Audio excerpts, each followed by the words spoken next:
Chairperson, the ranking member has already talked about the hallowed ground at Arlington Cemetery, and we know that there's limited space, and the reality of that limited space has caused the House of Representatives 3 separate occasions in the last 13 years to pass legislation that would, in fact, place strict criteria on the eligibility of who is allowed to be buried at Arlington and the criteria governing the conditions under which private monuments are permitted to be placed on cemetery grounds.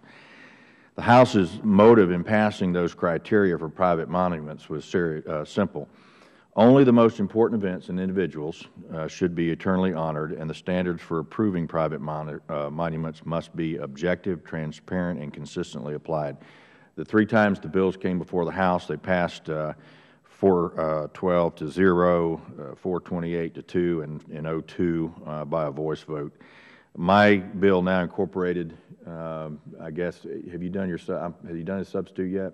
All right. Well, when you do your substitute, my bill tracks the language offered by the House on these 3 occasions, but is updated to include recommendations from an 05 congressionally ordered study examining private monument issues and updated to address concerns expressed by Arlington Cemetery officials.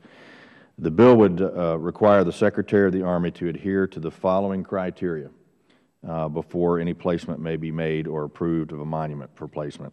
The monument must commemorate the military service of an individual, a group or of individuals, or a military event that is at least 25 years old.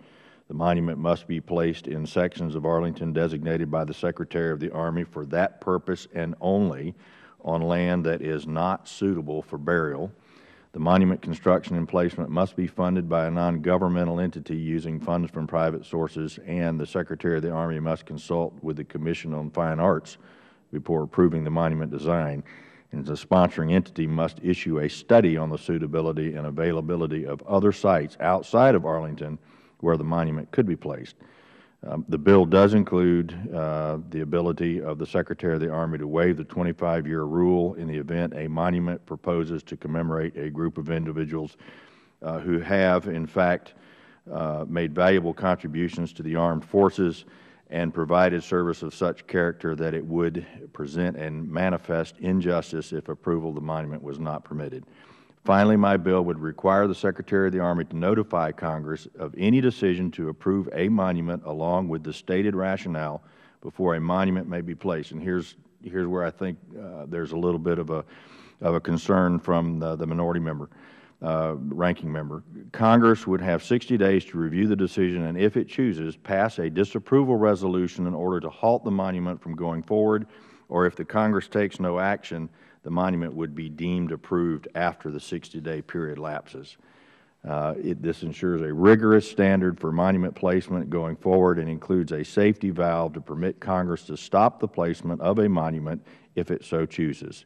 It is a fair, rigorous, transparent, and it ensures swift decisions and allows Congress to weigh in. And I'll speak to the amendment when it's proposed.